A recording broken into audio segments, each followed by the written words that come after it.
Welcome to The Cap, where we are here to speak with college reps and other professionals in the field of college admissions to help answer all your questions and guide you through every step of the process. So if you're serious about college admissions, you've come to the right place. Are you ready? Let's talk about it. And now, here's your host, Dr. John Durante.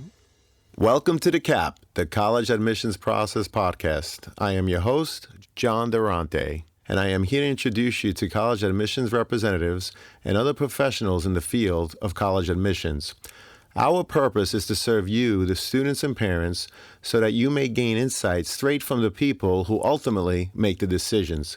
Regardless of whether you will apply to a particular school being highlighted in a given podcast episode, you should listen to all of them, as each guest will give you tremendous insight and advice on every aspect of the college admissions process.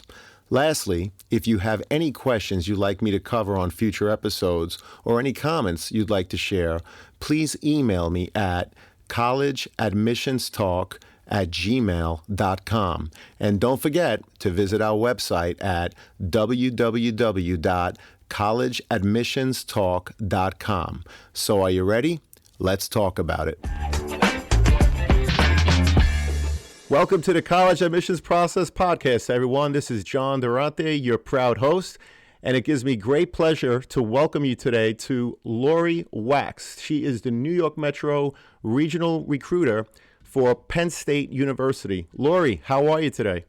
Good. So nice to be here, John. Thank you for having me. Always excited to talk about Penn State and the college process.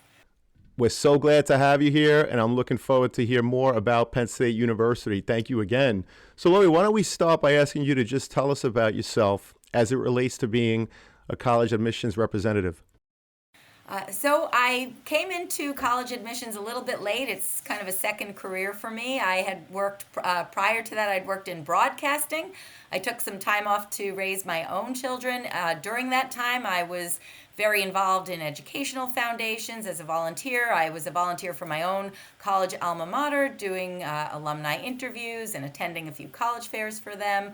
And then I really became very passionate about higher education and access and just the process and learning about it. And I ended up working for getting a job for UMass Lowell, where I worked for the past for about 6.5 years in undergraduate admissions as a regional recruiter in the New York area.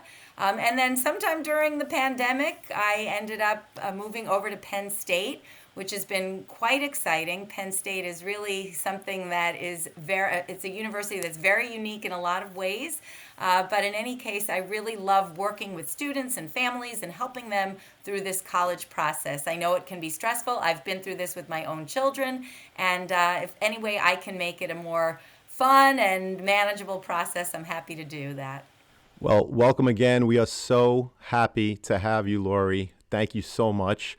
And I have to mention, when I visited Penn State University myself with my own family, I remember a woman who was working in the stadium. And during our tour, we went to the stadium, and she was lovely.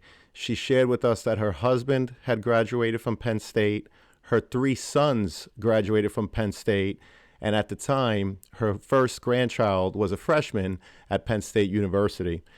She was lovely. She gave us a tour of the stadium, which, by the way, we walked into it. It was just us, and you could feel the roar, the passion that stadium must produce at any given football game. I mention this because she talked about the tradition, the camaraderie, the sense of family. So what is it about Penn State University, in addition to all of those great things, that makes it appealing for a student to want to apply? So I think Penn State really offers the best of all worlds. I mean, we are a top tier 1 research university. You can get involved in cutting edge research as early as freshman year in every academic area. We are leaders in many different academic fields. We offer over 275 different majors. There are some really unique programs. There are some programs that are would be really interesting to students if they even realize that they were there. I always encourage students to check out our website and really explore the different possibilities that we offer, because there are some things that combine different interests that students, when they realize, they're like, I didn't even realize that was something I could study. So I think that just the choices that students have in academic programs. We also offer over 1,200 different clubs and activities. 95% of our students are involved in these clubs and activities. So they really are, it's a very engaged, vibrant life on campus, and our students really do love to get involved. It is such a great way. Penn State is a very large university. We do have 46,000 undergraduate students just on our main campus. We actually have 20 different campuses throughout the state. But the way to make that large campus feel smaller is through the different clubs and organizations that students get involved with, through their majors, and through their residential halls.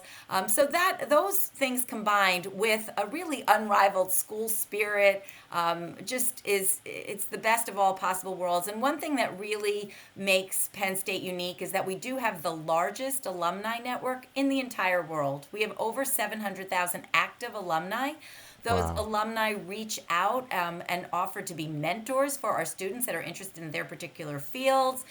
So it's just, there is a definite camaraderie. If you're a Penn Stater, you're a Penn Stater, and there's just that bond and that connection. So despite the fact that it's a large university, you've just got that bond and connection, and that on top of really incredible academic opportunities. Yes, and that's something that came through and through when we visited with my own family a couple of years back. So let me ask you, just how many applications do you receive each year? And if you could give us a little bit of insight in terms of how do you evaluate so many? So I believe this year for the entire university, we received like 120,000 Wow. applications. I think for the students that were putting University Park as their first choice, it was close to 90,000 applications. I think from my specific region, I had close to maybe 11,000 applications. I read a fraction of those. It would just not be possible for me to read all of them, but we do have an incredible team of people that do evaluate applications. I would say I read maybe 600 to 800 of the applications.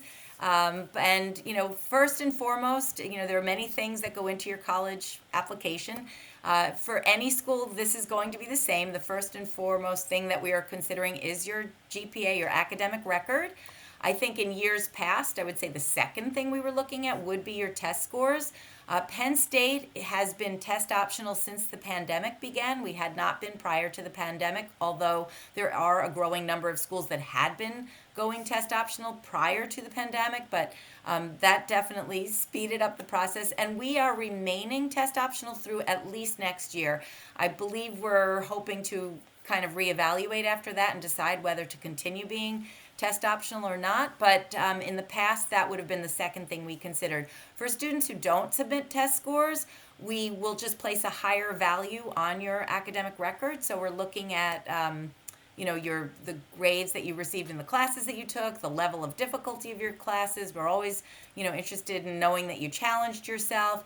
We are looking at subject specific tests. If you're interested in engineering, for instance, we're certainly going to be looking at your math and science grades a little bit more closely. So that's the main thing that we are looking at. And then there are many other factors. Oftentimes they're more like tiebreakers because we have, let's say, many students that are similarly qualified and we can't take all of them. And so that's where all of these other factors come into place. What's up, podcast friends? I'm happy to share that we've teamed up with Dormco to make your dorm decorating a lot easier. Why Dormco? They offer quality and durability, affordability, and a wide selection for bedding to storage solutions and everything in between for your dorm room. So if you or anyone you know is looking to decorate your dorm, see the affiliate partnership link in the show notes for Dormco, your one-stop for stylish, affordable, and quality dorm essentials. Please note that if you make a purchase through any of our affiliate links, the podcast gets a commission, but rest assured that we would only promote products that we believe in and feel would benefit our listeners. Thank you all, and best wishes. That's terrific. And I was very curious, the fact that you're test optional, how does that affect financial aid on the merit side? Does not at all. I wouldn't say that Penn State is overly, we're not overly generous with merit aid. Unfortunately, we do have some merit aid opportunities. It is not at all based on SAT or ACT scores. As a test optional university, we're evaluating you on what you submit to us for both admission and scholarships. But as far as, and it does not impact the admissions decision at all. What I recommend is since we are test optional, we're not test blind, which would mean we're not looking at them at all, we're test optional. So if your test scores benefit you, if you have test scores that are stronger than your GPA or as strong, then absolutely submit them. It could definitely help you to have very strong test scores.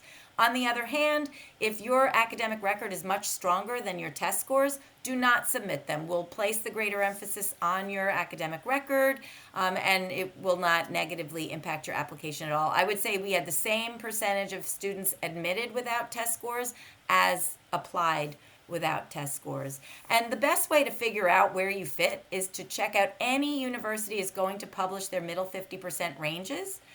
And so what I recommend is look at the middle 50% ranges, see where you fall as far as your GPA, see where you fall as far as your test scores go. If you're higher up in the GPA range, maybe you don't need to submit your test scores. Another thing to keep in mind is I wouldn't say it's vastly different, but we definitely have seen an upgrade in the numbers, I guess, of our test scores, because the only people submitting test scores, for the most part, are students with stronger test scores. Occasionally, we do have students that don't have really strong test scores, that don't really believe that test optional won't hurt them, and they submit their test scores, which is honestly a mistake because they can hurt you. So truly look at the middle 50% ranges. If you're having trouble, we are very accessible people, admissions counselors, and while I'm not allowed to tell you yes, do submit, or no, don't submit, I can certainly help guide you. So reach out to admissions counselors. They're happy to talk to you and to help you figure out the best way to navigate their specific admissions process. I appreciate that. And you made reference a few times to the middle 50%, which is a great segue into my next question. What is the average profile of the current freshman class in terms of their GPA and any other related materials?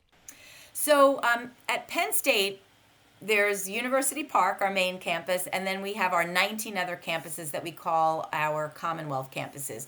So when you apply to Penn State, we ask that you tell us your first choice campus, and then we also ask for you to put a second choice campus. We will first evaluate you for your first choice campus. If we're not able to offer you admission to your first choice campus, we will then offer you admission to your second choice campus. We have a program called the 2+2 program, which guarantees any student who applies to Penn State and is admitted to one of our Commonwealth campuses the opportunity to transition over to University Park for their second 2 years to complete their major. So it's not a transfer, it's not something you have to apply to. You can start any major on any campus. The majority of majors do need to be completed at University Park, so about half of our students will start and finish at University Park or start and finish at one of our Commonwealth campuses, and about 50% of our students participate in this 2+2 program.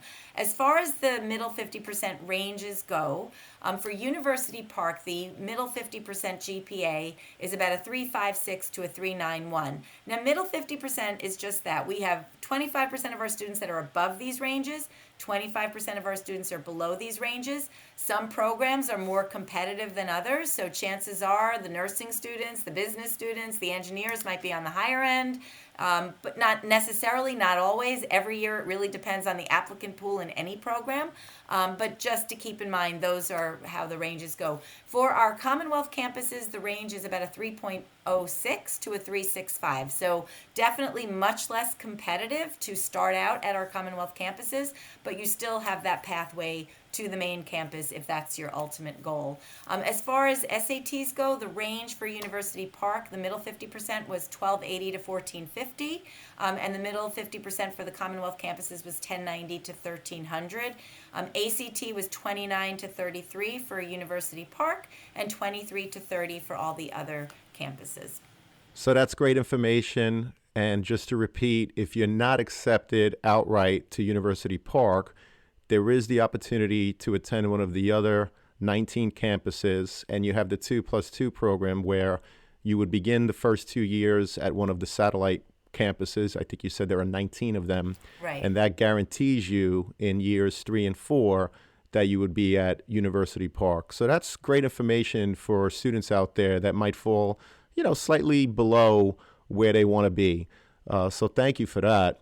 No, you're welcome. There's definitely, I was going to say, a pathway. And one thing that I do like to mention about the 2+2 program is that generally speaking, when you do attend one of the campuses, you're going to find your friends and form your friend groups on that campus. And about half of your friends are also participating in the 2+2 program. So when you do make that transition over to University Park, you're not going by yourself generally. You're going with a whole large crowd of friends that you already have, and you're going to then expand your horizons and meet a whole other set of new friends once you transition, but you're still going to have that kind of safety net of a group that you're moving with. So I like to point that out because that, thought of transitioning or changing campuses might be a little scary, but that makes it really, really manageable.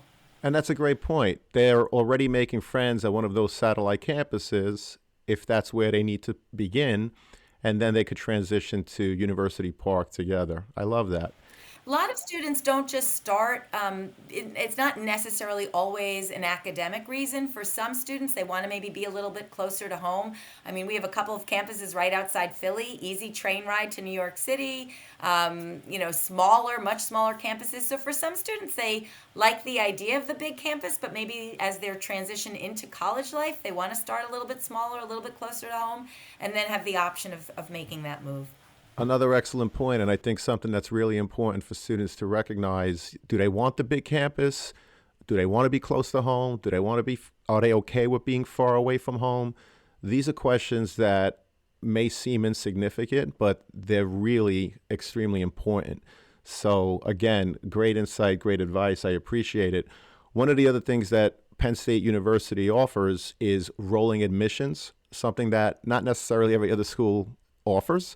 Could you just unpackage that a little bit for us and explain what that all means? Absolutely. So there are three different ways that you can, or I should say 2 different ways that you can apply to Penn State. You can either apply early action, which is applying by our November 1st deadline, and you hear by December 24th, but you don't have to let us know until May 1st whether or not you want to accept your offer. That is by far the best way to apply to Penn State. We accept a lot of students in our early action pool. Once we make those offers, we have fewer offers to make. So while we do have rolling admissions, which means you can apply as late as June or July, as long as we have spots, we'll take you, but I don't recommend it.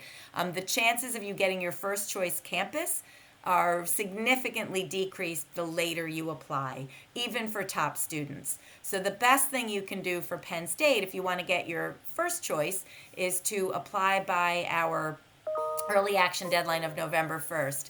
I do want to point out that Penn State is a little bit different than many other schools in that we don't require an official high school transcript until you have been admitted and accept your offer. We're going to base our admissions decisions on your self-reported academic record, also known as your SRAR. So when you complete that application, if you go on the Common App and you submit your application by our deadline of November 1st, you are not done. We will give you a grace period of a few days, and so I usually tell students, don't wait till November 1st. Try to do it earlier because you're then going to get an email telling you to set up a portal and fill out your SRAR, which might take you a little bit of time. It's not hard, but it does require a little bit of time and thought. You do need to have your transcript handy to be able to fill it all out. And until we get that piece, your application is not considered complete. So that's an important thing to keep in mind. But again, we will accept applications throughout. We have the largest number of our applications are early action. Then we have our November pool of applications where a lot of it is students that just applied late or didn't complete their SRAR in time. And then we do I've gotten a few applications even this week. The options won't be as great, however. I appreciate that. And I'm going to ask you to repeat the self-reported academic record again, because it's not common in every school. I do know that many others do use it, but someone might have given a double take when they heard you say, we don't look at the transcript, we look at what you, the student, reports on your application. So if you could just repeat that for the parents and the students listening in, please. Absolutely. So we're going to base our decisions on your self-reported academic record. You're going to go set up a portal. There are a few other universities that do use the SRAR. We're not the only ones, but I would not say we're in the majority. However, you fill out your self-reported academic record. Basically, you're going to tell us all of the classes that you took, years 9 through 11, the grades you received in those classes, and we're also looking at your senior year schedule. We don't use your senior year grades. We've made most of our decisions before you even get them, but we are looking to see that you're continuing to challenge yourself senior year. We ask for the transcript. If you decide, if we make you an offer and you decide, yes, I'm going to attend Penn State, that's when we ask for the transcript, and we just confirm everything that you have told us. I get calls all the time. Somebody submitted their SRAR and then they decided they were going to change a class or drop a class. It's generally not a problem unless it's a required class for something you're applying to. But it's good to let us know so it's in your file that you made a change. But that's why. So we definitely we're using your transcript, but you're just filling it out for us, and we're just confirming it after the fact. But that all has to be in and complete for your application to be considered complete. The same thing with test scores. We are test optional, but if you tell us, I'm going to submit my test scores and we don't have them, your application is not considered complete. So if you are planning to submit test scores, make sure that they are in by our deadline. Great. Thank you so much for that. Do you conduct on-site interviews with prospective students? And if so, what advice would you give them in terms of their preparation? So we do not offer interviews at all. I will happily meet with students. I'll set up a Zoom call. I'll set up a phone call. So I'm happy to talk to students, but they're not evaluative interviews. And I will say, just from my experience as a volunteer for my own alma mater, doing this, most of the time, many of the schools that offer interviews, not all, but many of them are through alumni, or even sometimes if you go to campus, they're with current students, maybe seniors working in the admissions office, and they're mostly informational. So, occasionally they can be a little bit evaluative. Maybe you'll fill out a form and just say, give your opinions of the candidate. I don't know. I don't think they really are weighing very heavily in the decision. But it's a great opportunity to show your interest. It's a great opportunity to get some questions answered from a different perspective. So I think, there are certain questions that you should be prepared to answer, be able to talk about yourself, be able to talk about your, achievements that you're proud of, maybe any obstacles you've overcome, talk about the community that you come from, what, type of high school did you come from, and then to ask appropriate questions. I would not recommend asking questions that you can easily find on a website. This is your opportunity. When I advise students who are going on interviews like this, I say, ask if it's an alumni, ask, how was your experience? What are things that you are so glad that you did while you were there? What are things that you wish you had done? What would you do differently? So questions like that, as opposed to, can a freshman have a car on campus, or how's your psychology department? Like, those are things that, go onto the website, do your research. Here you've got this golden opportunity to have somebody to ask a question that you're not going to be able to get an answer otherwise. So what are some examples of college essays that really stuck out with you? Are there any that you could share with us? I think the thing that stands out the most is just, it's your opportunity to speak to me directly. And some of the essays that I've read have not been about any overwhelming experiences, nothing exotic, or, it's just like everyday your life. So I, definitely, I saw a student wrote an essay of, her parents were divorced, and she put such a positive spin on it. I was so struck by it, talking about how she has this great opportunity to live in these two different worlds, and how all the great things she does in this world and all the great things she does in that world. And I think what I came away with from that was just that what a positive outlook this person has. I've read about daily commutes, students that live in the city that take the subway to school and just the different things they see along the way and their perspective on things. So nothing out of the ordinary. I did read about a student that I almost was in tears as I was reading it. She had been adopted from China and just the opportunity to go learn more about her history, and just the fact that it's so serendipitous that she ended up where she was with the family she was and how grateful she was. And I mean, that is something that doesn't happen to everybody, but it was really an outstanding essay. But again, some of the best ones I've read have been very simple, very straightforward. I think the key is I want to get to know you. So I've read many about grandparents, and grandparents are really wonderful. We all love grandparents. If you're writing about how your grandparent impacted you, how you do certain things because of this influence, that's great.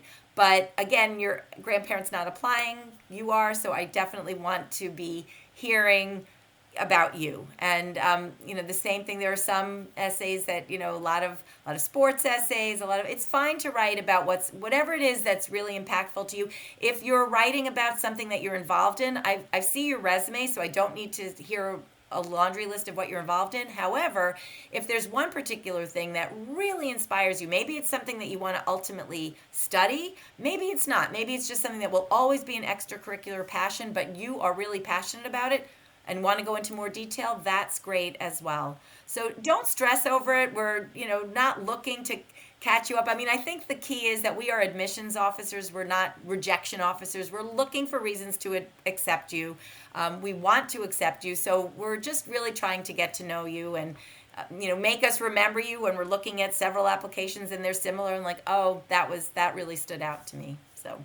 And I think that's key, what you just said, in terms of admissions officers really want to get to know you, students. So if you're using your essay to repeat what's already on your application, it's really not going to help. I think it's very important after you submit your essay or after you complete your essay that you ask yourself, is there something new that the reader of this essay is going to learn about me? And if the answer is yes, in terms of giving a little bit more insight about your personality or who you are as a person, then I would say that that's a good essay. So great advice. Thank you again, Laurie. I appreciate it. In terms of teacher letters of recommendations, what are you looking for to help get you a better picture of the candidate? And again, do you have any examples? So I want to just point out that Penn State does not require recommendations. We do require them for our honors college and some other special programs that we offer, but general admissions, we don't require them. That being said, when I'm reading an application, I read everything in the file, and I do read the teacher recommendations, and a lot of times I tend to find the counselor recommendations to be the most helpful. Sometimes the teacher recommendations are great, particularly when they're talking about how a student helps everybody in the class and is always the first one to, ask questions. Maybe the student struggled in the class, but they came to extra help every day. They asked questions, they persevered. Those are really helpful to hear, to get a repeat of what you have listed in your application, activities that you're involved in, or the grades you received in that class are not overly helpful just because I have all that information. So anything that, again, we get a lot of applications, we read a lot of applications, we don't have a lot of time to read the application. So you want to make sure that anything that you submit is going to give us maybe a different picture than we've already gotten in other aspects of your application. So, sometimes a student will have a teacher that they also had for an activity as an advisor, so the teacher maybe got to know them two different ways. That's always really helpful. It doesn't have to be the class that you did the best in. Sometimes just reaching out to the teacher that you really just connect with for whatever reason is a great, will make for a great recommendation. The counselor recommendation is also a great way for you to get information to us that maybe explaining a special circumstance or situation that you didn't put elsewhere in the application. There are places for you to list those things on the application. There is a place for additional information, both COVID related, non-COVID related. But sometimes I'll read an essay, or I'll read a whole application, and then I read the counselor letter, and I'm like, oh my goodness, I can't believe this student has been dealing with all of this, and never anywhere in this application did they mention all of these things that they've gone through. And so, or sometimes I won't even see a complete resume for whatever reason, which is not a good thing. Definitely fill out the Common App, put all your activities in, but I won't see much about that. And then I'll hear all about some incredible thing that a student is involved in through their counselor recommendation. So it's basically the best thing I'm getting out of it is to get a little bit more of an insight into your character and just to learn a little bit something that I didn't already learn from your other things in your application. Great advice. And again, it just goes to show that whether it's a teacher letter of recommendation or if a student writes their own essay, of course, to provide something new for you to learn. And I just want to make a comment to the students that if you're asking a teacher, and I get it, Penn State is saying you don't have to submit letters of recommendations, but if you are asking a teacher to submit a letter of recommendation and there's something specific that happened, you led a group to bring some idea to fruition, you came up with a fundraiser that ultimately the club came together and worked on.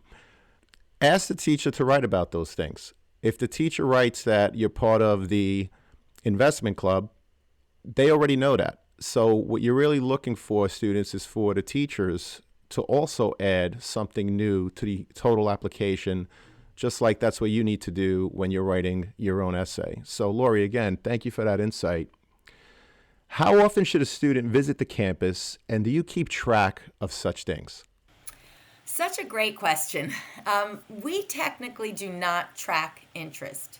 That being said, we track interest because everybody tracks interest. We know every time you open an email, we know every time you contact us, whether it's by phone, whether it's by email, and we do know when you visited campus. So we certainly encourage students to visit campus. I mean, I tell students to go visit several campuses, not even the ones you're applying to necessarily, to get a sense of what type of campus you like. However, we love to see that you visited campus, but we also understand that it's not always easy to get to campus. You guys are busy, you're involved in a zillion different things, your weekends are filled, your weeks are filled. We totally understand that. So while I certainly encourage you to visit, because I think it's an important part of the college application process, we won't hold it against you if you don't visit. And actually, I would highly recommend taking advantage of all the virtual opportunities there are to visit. Never before has there been so much opportunity to engage virtually. So, a school is not going to, even schools that do track interest and do track your visits, they'll understand that you didn't physically get to campus, but you should take advantage of the virtual information session or the virtual student tour or many other virtual programs. We offer them for our different academic colleges.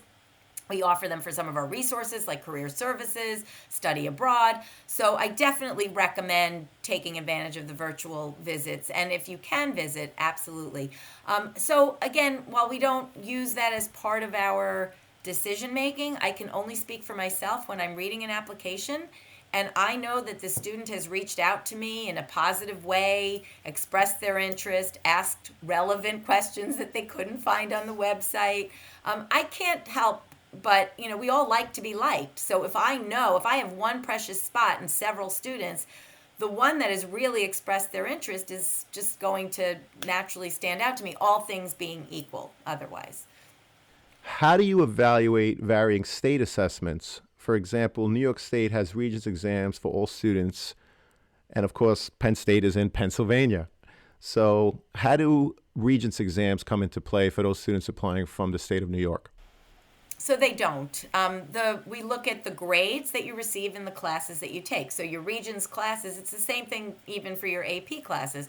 We're really only looking at the grades that you receive in the actual class. As far as we don't use the Regents grades or the AP or IB grades in, test grades in our evaluation, just the grades you receive in the classes. As far as Regents, obviously, you're not going to do anything with those grades, but certainly if you took AP classes, that will be something that you would use to get credit once you're admitted, but it's not part of your evaluation. What kind of scholarship opportunities do you offer for academic achievement? And does a student have to apply separately, or is it part of the overall application process? So I wouldn't say that Penn State has an abundance of merit scholarships. We do offer need-based aid, and we have some merit scholarships. There are a very few, and it's a very holistic approach to reviewing them. So for students for our, let's say our Provost Award. So there are some, but it's not many. There also are some scholarship opportunities through our different academic colleges. So if you're applying to engineering or business or liberal arts, or even if you're undecided, there are some specific scholarships that you can go onto our website and look up, and you do have to apply for them. So you want to be aware of deadlines. So as you're going through this, don't wait until, some of the deadlines are before you would have to let us know that you're even coming. So you definitely want to be on top of that. But yeah, there are some, and a lot of them are for you to reach out. Penn State happens to be more generous with merit scholarships for upperclassmen. Rather than helping you get there in the first place, we want to make sure you stay there. We have a very high graduation rate. We have a really high retention rate. We want to keep it that way. So we put more of our resources into rewarding our students that are already there and doing well in their different programs. That's great to know. Thank you so much. And lastly, Laurie, what other advice would you offer prospective students and their parents who are starting the process now? So have fun with it is my first piece of advice. I did this with my own 3 children. I really enjoyed the process, though it was stressful and though it is overwhelming.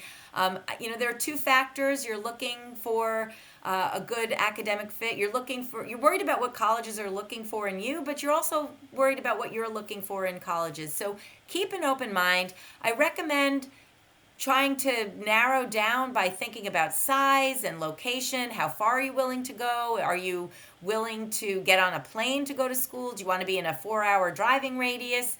And sometimes it's hard to know as far as size goes. Sometimes you think you want big and you get there and it's not right, or you think you want small and you get to a school that's super small and you think, I'd outgrow this too soon. So you really want to give that some thought, and you don't have to necessarily visit the schools that you're planning to apply to get a sense. I mean, right here on Long Island, you can get to Stony Brook, you can get to Hofstra, you can get to CW. I mean, there's plenty of schools right here that you can go into New York City to see if you like an urban environment, or do you want to be in the suburbs, or do you want to be in a real rural environment? So just try to narrow down the factors to make this process less overwhelming. Keep an open mind. You don't necessarily have to go to the school that all your friends are going to.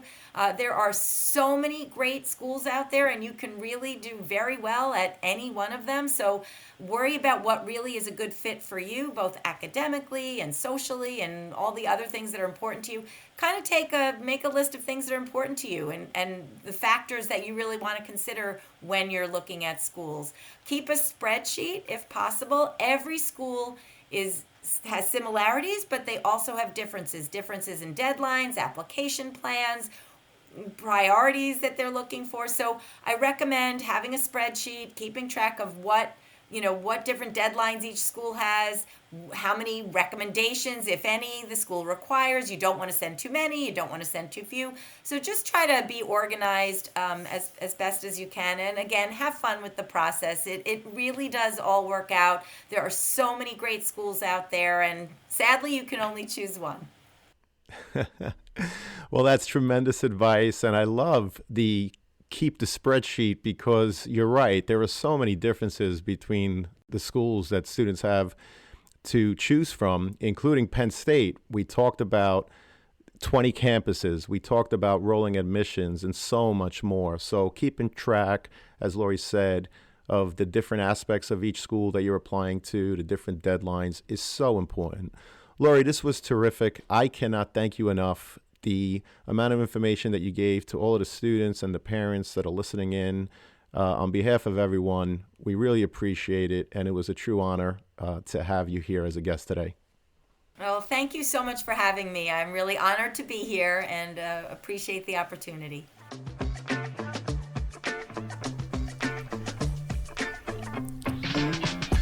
Thank you for joining us on this episode of the CAP, the College Admissions Process Podcast. We hope you enjoyed the show. If you did, please don't forget to tell a friend. And follow us on Facebook, Instagram, Twitter, and wherever you listen to your podcasts. I am your host, John Durante, and I look forward to seeing you on the next episode of The Cap.